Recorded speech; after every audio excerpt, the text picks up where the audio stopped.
Hello friends, అందరూ ఎలా ఉన్నారు? నేనైతే చాలా బాగున్నాను. అలాగే మీరు ఎలా ఉన్నారనేసి నాకైతే కింద కామెంట్లో షేర్ చేయండి.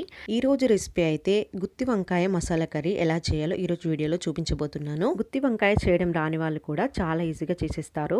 అలాగే పెళ్ళైన వాళ్ళే కావచ్చు, లేదంటే ఇప్పుడు ట్రై చేయని వాళ్ళు ఇలా ఒక్కసారి ట్రై చేసి చూడండి. రుచి చాలా బాగుంటుంది. అలాగే రుచి చూసిన తర్వాత మీరే అంటారు ఎంత బాగా కుదిరిందనేసి.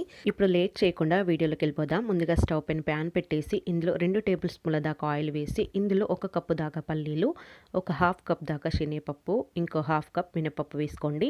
ఇప్పుడు వీటిని దూరగా ఫ్రై చేసుకోండి. ఆయిల్లో మంచి సువాసన వచ్చేంత వరకు ఫ్రై చేసుకోవాలి. స్టవ్ని లో ఫ్లేమ్లో పెట్టి ఇలా కాస్త ఫ్రై చేసిన తర్వాత 1 ఇంచు దాల్చిన చెక్క, 4 లవంగాలు, యాలక్కాయలు ఒక 3, తర్వాత ఎండు కొబ్బరి పావు కప్పు వరకు తీసుకోండి.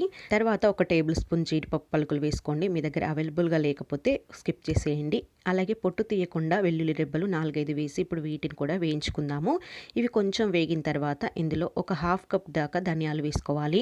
జీడిపప్పు పలుకులు లేకపోతే స్కిప్ చేసేయచ్చు. లేదు ఎండు కొబ్బరి అన్న, లేదు అంటే జీడిపప్పు పలుకులన్నా ఏదో ఒకటైతే కంపల్సరీ వేయాలి. అప్పుడే రుచి బాగుంటుంది.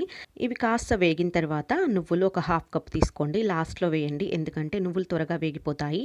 ఒక గుప్పెడు కొత్తిమీర తీసుకోండి. ఇలా యాడ్ చేసిన తర్వాత ఇప్పుడు వీటన్నింటిని ఫ్రై చేసుకోండి ఆయిల్లో. వీటిని దోరగా ఫ్రై చేసుకోవాలండి. ఇవి ఫ్రై చేయడానికి కొంచెం టైం తీసుకుంటుంది. అలాగని హై ఫ్లేమ్లో పెట్టి మాత్రం వేయించకండి. ఈ విధంగా వేగాలి. చూడండి, ఇక్కడ మీకు దగ్గర నుండి చూపిస్తున్నాను. ఇలా కాస్త ఫ్రై చేశాక వేడి తగ్గేంత వరకు కాస్త పక్కన పెట్టుకోండి. ఇవి వేడి తగ్గిన తర్వాత ఇప్పుడు ఒక మిక్సీ జార్ తీసుకొని ఇప్పుడు ఇందులోకి అయితే యాడ్ చేస్తున్నాను. ఇవి పూర్తిగా చల్లబడిన తర్వాత మాత్రమే మిక్సీ జార్లోకి తీసుకోండి. ఇలా చల్లబడిన తర్వాత యాడ్ చేసాం కదా, ఇప్పుడు ఇందులోకి 2 స్పూన్ల దాకా కారం, 1.5 టీ స్పూన్ దాకా ఉప్పు వేస్తున్నాను. మీకు రుచికి తగ్గట్లుగా వేసుకోండి. ఇలా యాడ్ చేసి ఇప్పుడు మిక్సీ పట్టేస్తున్నాను. ఇలా మిక్సీ పట్టేశాక చూడండి, ఇలా కాస్త పలుకుగా ఉంది కదా, ఇప్పుడు ఇది పేస్ట్లో రావాలి అంటే కొద్దిగా వాటర్ యాడ్ చేసుకోండి. మీరు చూసుకుంటే యాడ్ చేయండి ఎన్ని పడతాయో. ముందు అయితే ఒక హాఫ్ కప్ ముందు యాడ్ చేశాను, తర్వాత ఇంకొక హాఫ్ కప్ కూడా యాడ్ చేశానండి. మొత్తం 1 కప్పు దాకా వాటర్ పోసి ఈ విధంగా అయితే గ్రైండ్ చేసుకున్నాను. మరీ మెత్తగా పేస్ట్లా కాకుండా కొంచెం పలుకగా ఉండేట్టు చూసుకోండి. ఇలా గ్రైండ్ చేసుకొని పక్కన పెట్టేసేయండి. ఇక్కడ పావు కేజీ వంకాయలు చూపిస్తున్నాను చూడండి. ఇది కౌంట్లో చెప్పాలి అంటే 15 వంకాయలు ఉంటాయి. ఇలా శుభ్రంగా కడిగేసిన తర్వాత తడి అంతా పోయాక ఈ విధంగా నైఫ్తో కట్ చేసుకోండి. వంకాయ కింది వరకు కాకుండా ఈ విధంగా అడ్డంగా ఒకసారి, పొడవుగా ఒకసారి కట్ చేయండి. ఇలా కట్ చేసే ముందైతే మరి కింది వరకు కాకుండా హాఫ్ వరకు కట్ చేసి వదిలేసేయండి. ఇలా కట్ చేసిన వంకాయలో ముందుగా ప్రిపేర్ చేసిన పేస్ట్ ఉంది కదా, అది ఇందులో ఫిల్ చేసుకోవాలి. ఈ విధంగా వంకాయలో మొత్తం కింది వరకు పేస్ట్ అంతా ఈ విధంగా పెట్టేశాక మిగిలిన పేస్ట్ని బయటకు తీసేసేయండి. ఇప్పుడు మిగిలిన వంకాయలన్నింటినీ ఇదే విధంగా ఫిల్ చేశాను మొత్తం. ఇక్కడ చూసారు కదా, ఇప్పుడు వీటిని పక్కన పెట్టేసి ఇప్పుడు మిగిలిన పేస్ట్ ఉంది కదా, అది కర్రీ చేసేటప్పుడు యూజ్ అవుతుంది. ఇప్పుడు స్టవ్ పైన ప్యాన్ పెట్టేసి ఇందులో 2 నుండి 3 టేబుల్ స్పూన్ల దాకా ఆయిల్ వేయండి. ఆయిల్ కొంచెం వేడయ్యాక 1 స్పూన్ దాకా జీలకర్ర, హాఫ్ స్పూన్ ఆవాలు వేయండి. ఇలా యాడ్ చేశాక ఇవి చిటపటలాడుతున్నప్పుడు ఇందులో పచ్చిమిర్చి 4 నుండి 5 ఇలా పొడవుగా కట్ చేసి యాడ్ చేయండి. ఇవి కాస్త ఫ్రై చేసుకోండి. ఇలా ఫ్రై చేసిన తర్వాత ఉల్లిపాయ కొంచెం పెద్ద సైజు తీసుకొని ఇలా చిన్న ముక్కలుగా తరిగి యాడ్ చేసుకోవాలి. అలాగే ఉల్లిపాయలు కొంచెం మెత్తబడేంత వరకు ఫ్రై చేసుకోండి. ఒక రెబ్బ కరివేపాకు వేసి ఇప్పుడు వీటిని కూడా ఫ్రై చేసుకోండి. ఇప్పుడు ఒక పెద్ద టమాటా ఇలా చిన్న ముక్కలుగా తరిగి యాడ్ చేసుకోండి. టమాటా కొంచెం ఫ్రై చేసిన తర్వాత అల్లం వెల్లుల్లి పేస్ట్ ఒక హాఫ్ టీ స్పూన్ వేసి మొత్తం అంతా మిక్స్ చేసుకోండి. ఇలా మొత్తం కలిసే విధంగా ఆయిల్లో కలిపేసిన తర్వాత అల్లం వెల్లుల్లి పేస్ట్ ఆయిల్లో కొంచెం ఫ్రై అవ్వాలి. ఇలా కాస్త ఫ్రై చేసిన తర్వాత ఒక హాఫ్ టీ స్పూన్ పసుపు వేసి మొత్తం అంతా మిక్స్ చేసుకోండి. ఇలా ఆయిల్లో మొత్తం అన్ని ఫ్రై చేసిన తర్వాత వంకాయలను అయితే ఇందులో యాడ్ చేసుకోవాలి. స్టవ్ని మీడియం ఫ్లేమ్లో పెట్టేసి వీటన్నింటిని వేసి మూత పెట్టి ఒక 2 నిమిషాలు ఉంచేసేయండి. ఇప్పుడు ఒక 2 నిమిషాల తర్వాత మూత తీసి ఈ విధంగా కొంచెం స్లోగా కలిపేసేయండి. టమాటా ముక్కలు, పచ్చిమిర్చి ముక్కలు ఈ విధంగా వంకాయలకు పట్టే విధంగా అంతా కలిసే విధంగా ఒకసారి కలిపేసి ముందుగా పేస్ట్ మిగిలిపోయింది కదా, అది ఇందులో యాడ్ చేసుకోండి. మిగిలిపోవడం ఏమీ లేదండి, మనకి గ్రేవీ రావడం కోసం అయితే కొంచెం ఎక్కువే చేసుకుంటాం పేస్ట్ని. ఇప్పుడు మిక్సీ జార్లో కొద్దిగా వాటర్ వేసి మొత్తం అంతా కలిసే విధంగా కలపండి. ఇక్కడ గ్రేవీ కూడా ఇలా అంతా కలిసే విధంగా కలిపేసి మూత పెట్టేసి 1 నిమిషం ఉంచేసేయండి అంతే. స్టవ్ని మీడియం ఫ్లేమ్లో పెట్టేసి ఆ లోపు చింతపండు కూడా పూర్తిగా నానిపోయింది. ఒక నిమ్మకాయ సైజ్ అంతా చింతపండు ముందుగానే నానబెట్టేసేయండి.